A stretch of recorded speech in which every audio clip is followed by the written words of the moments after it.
বার্সেলোনার লক্ষ্য নতুন নাম্বার 9।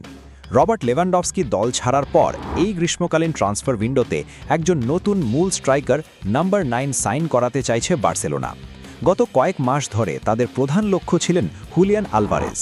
2026 বিশ্বকাপের সময় আলভারেজ নিজে আতলেটিকো মাদ্রিদ ছাড়ার আগ্রহ দেখালেও বার্সেলোনা শেষ পর্যন্ত তাকে দলে নিতে পারবে কিনা তার কোনো নিশ্চয়তা নেই। আলভারেজ ইস্যু ও আতলেটিকোর কড়া অবস্থান। আলভারেজের সাম্প্রতিক মন্তব্যের পর থেকে বিষয়টি নিয়ে প্রচুর আলোচনা হচ্ছে।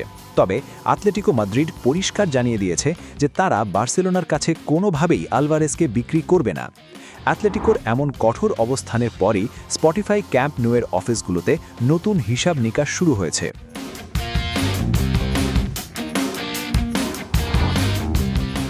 ফাব্রিজিও রোমানোর রিপোর্ট। প্রখ্যাত ফুটবল সাংবাদিক ফাব্রিজিও রোমানো জানিয়েছেন, আলভারেজকে না পাওয়ার বড় সম্ভাবনা তৈরি হওয়ায় বার্সেলোনা এখন তার বিকল্প খেলোয়াড়দের তালিকা তৈরি করতে গুরুত্ব দিচ্ছে।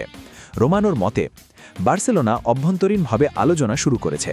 সভাপতি, স্পোর্টিং ডিরেক্টর, কোচ এবং ক্লাবের নীতি নির্ধারকরা আলভারেজকে সাইন না করতে পারলে বিকল্প কারা হতে পারেন তা নিয়ে কথা বলছেন।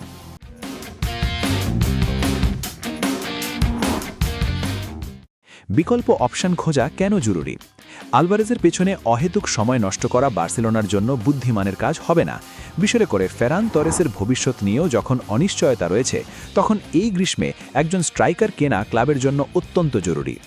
আলভারেজকে পাওয়ার স্বপ্ন থাকলেও আতলেটিকো যদি তাকে কোনো দামেই বিক্রি করতে রাজি না হয় এবং বার্সার হাতে কোনো বিকল্প প্রস্তুত না থাকে, তবে তাদের খালি হাতেই ফিরতে হবে।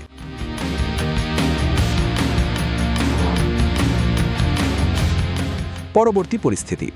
বার্সেলোনা যে এখন থেকেই বিকল্পের কথা ভাবছে তা বেশ সঠিক একটি সিদ্ধান্ত।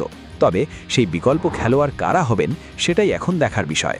হ্যারি কেইন এবং এলাই জুনিয়র ট্রুপির মতো নামগুলো আগেই তালিকার বাইরে চলে গেছে। তাই আলভারেজকে না পেলে খুব বেশি মানসম্মত বিকল্প কিন্তু বার্সেলোনার হাতে খোলা নেই। অনুপ্রেরণা জোগাতে লাইক এবং সাবস্ক্রাইব করুন স্পোর্টস বাংলা আপডেট। ধন্যবাদ।